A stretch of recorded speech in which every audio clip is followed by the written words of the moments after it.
Hi guys! So, Regia, laki ng tummy. Ngayon, pakita natin kung paano magsuot ng damit ng ibon. Tissue.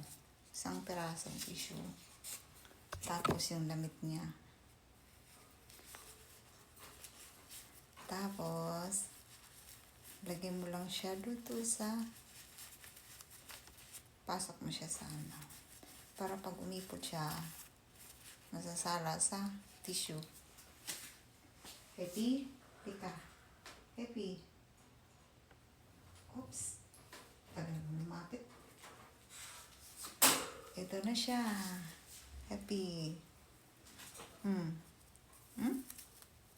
Happy. Galit to pag sinusuotan ng damit. Ito siya. Ayan, umpisa na. Ay, ayun. Wait lang.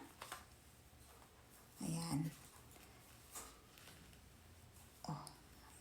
Ayan. Tapos, pasok yung pakpak dito. Sarado. Tapos dito. Sarado. Ayan, may damit na siya.